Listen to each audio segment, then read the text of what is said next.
Bab 474. Wanita yang dipermainkan.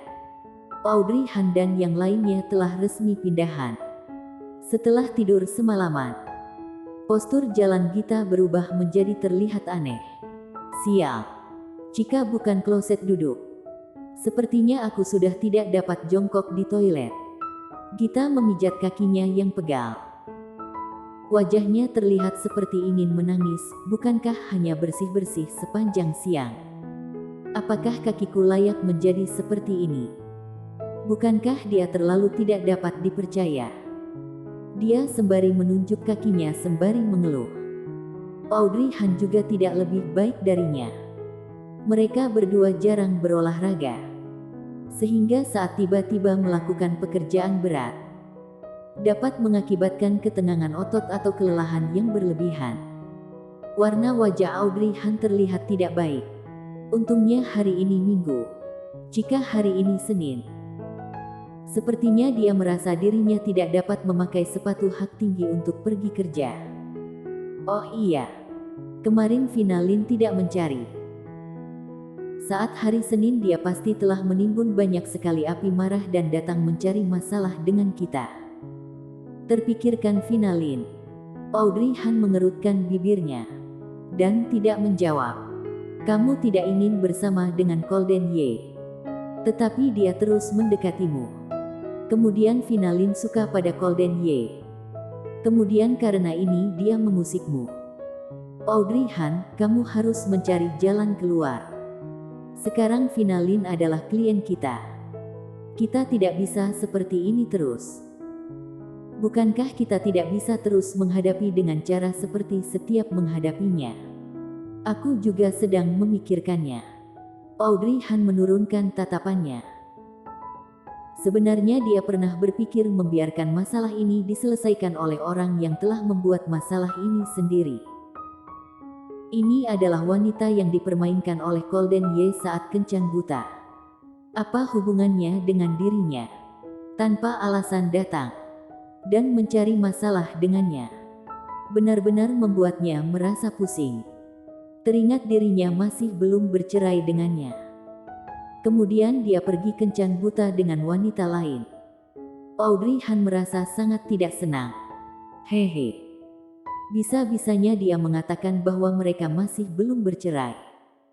Kenapa dia masih kencan buta jika masih belum bercerai? Audrey Han benar-benar tidak tahu bahwa emosinya tanpa sadar sudah meningkat. Apa yang kamu pikirkan? Gita menghampirinya. Kemudian memberikannya pertanyaan yang penting, sebenarnya saat di restoran hari itu.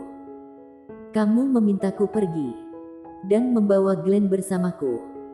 Bukankah kamu khawatir Glenn terlihat olehnya? Audrey Han. Wajahnya menjadi pucat. Dia benar-benar ketakutan. Gita membuka mulutnya, sekarang dia masih belum bisa melepaskanmu. Apakah karena dia tahu bahwa Glenn adalah anaknya? Setelah Audrey Han mendengar ucapannya, dia terkejut, anaknya. Benar. Mereka terlihat sangat mirip. Melihatnya sekejap saja sudah tahu bahwa adalah anaknya. Gita menjawab dan mengangguk. Tetapi ucapan ini membuat Audrey Han terkejut. Dia menggigit bibir bawahnya. Dan pikirannya menjadi kacau. Jika Glenn adalah anaknya, maka pria asing yang di dalam mobil saat itu, memori yang sama, dengan membawa berbagai macam suasana hati menghantam pikirannya. Seketika Audrey Han merasa kewalahan oleh beberapa suasana hati tersebut, dan hanya dapat dengan cepat menarik keluar dirinya kembali. Jangan mengungkit hal ini. Aku tidak ingin dia tahu keberadaan anaknya.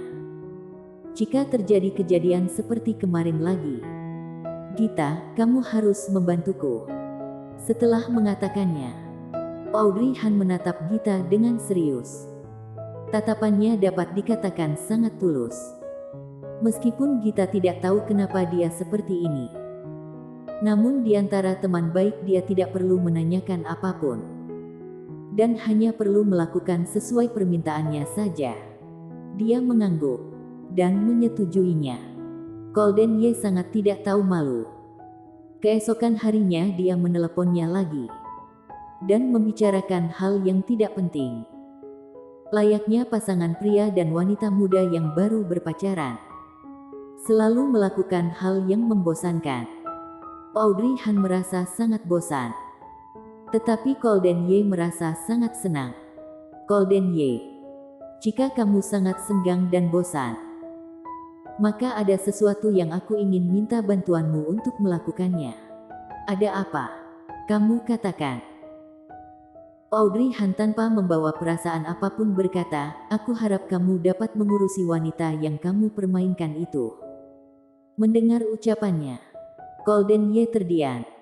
Kemudian terpikirkan sesuatu dan tersenyum senang. Oh, kamu cemburu. Audrey Han tersenyum dingin. Tuan Ye, jangan berpikir terlalu banyak. Mungkin wanita yang kamu permainkan itu membuatmu merasa senang.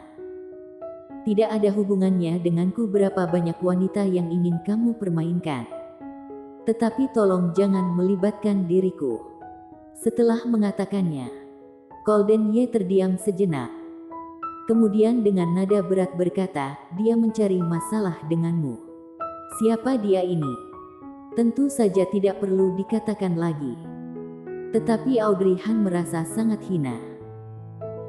Sehingga dengan kasar memancing emosinya dengan sebuah kalimat, aku tidak tahu dia yang kamu katakan itu siapa.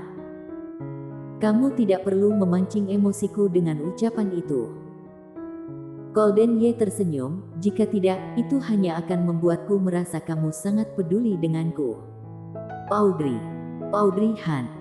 Saat menyebut namanya, suaranya sengaja dibuat berat, kemudian menjadi sangat serak. Sepertinya perlahan-lahan memainkan cello dan menghantam masuk ke dalam jiwanya. Audrey Han merasa hatinya dihantam dengan keras. Kemudian terdapat cahaya di dalam tatapannya. Kemudian dengan cepat dia kembali sadar. Kemudian dengan kesal menggigit bibir bawahnya. Dan dengan nada dingin berkata, intinya, aku tidak ingin membantumu menyelesaikan kekacauan yang tidak ada hubungannya denganku. Setelah mengatakannya, dia langsung memutuskan panggilannya dengan Golden Ye. Kemudian dia dengan kesal menatap ponselnya. Gita di samping menopang wajahnya dengan tangannya. Dan wajahnya terlihat tertekan. Aku menyadari, sejak bertemu dengannya, temperamenmu semakin lama menjadi semakin besar. Audrey Han, aku tidak sengaja. Kamu harus mengendalikan dirimu sendiri. Gita mengatakannya dengan serius. Audrey Han mengulurkan tangannya dan menutup dahinya sendiri. Merasa sangat malu. Kemudian tersenyum, aku akan berusaha. Namun sekarang saat bertemu dengannya sekarang, aku tidak dapat menahan amarahku. Gita menopang wajahnya dan berpikir, apakah karena cemburu? Audrey Han dengan kesal melebarkan kelopak matanya. Bagaimana mungkin? Kalau begitu kamu marah kenapa? Terlebih lagi kamu telah mengungkit ini beberapa kali. Dan dengan sengaja menekannya. Ini membuatnya terlihat kamu sangat peduli dengan hal ini. Gita. Jadi kamu berharap aku sendiri yang menyelesaikan masalah ini? Gita segera menggelengkan kepalanya dengan keras. Kalau begitu lebih baik biarkan dia sendiri yang menyelesaikannya. Lagi pula dia sendiri yang membuat masalahnya. Jadi dia telah memberikanku begitu banyak masalah. Jika aku memancing emosinya dengan beberapa kalimat, itu dapat memadamkan amarah di dalam hatiku. Dan bukan karena cemburu. Mengerti? Gita terdiam. Kemudian mengangguk dengan bingung. Mengerti? Meskipun Gita telah mengatakan dirinya mengerti. Tetapi Audrey Han tahu bahwa tidak seperti itu. Tetapi jika mengatakannya lagi membuatnya terlihat seperti menyembunyikan sesuatu. Dia menggerakkan mulutnya. Tetapi pada akhirnya dia tidak mengatakan apapun lagi. Lupakanlah. Lagi pula dia adalah teman baiknya. Terserah apa yang dia ingin pikirkan. Audrey Han mengambil ponselnya dan naik ke lantai atas. Dan di sisi lain, setelah Golden Ye mematikan panggilannya, dia duduk dan berpikir beberapa saat. Terpikirkan mungkin akhir-akhir ini wanita itu mencari masalah dengan Audrey Han. Dia segera mencari kontak WeChat-nya dan mengirimkan pesan. Ketika Finalin melihat dirinya mendapatkan pesan dari Golden Ye, seketika dia menjadi sangat bersemangat. Golden Ye bertanya padanya apakah besok ada waktu senggang. Finalin terdiam beberapa saat, kemudian membalasnya. Besok aku harus berlatih piano. Namun aku dapat izin. Ada masalah apa? Bersambung.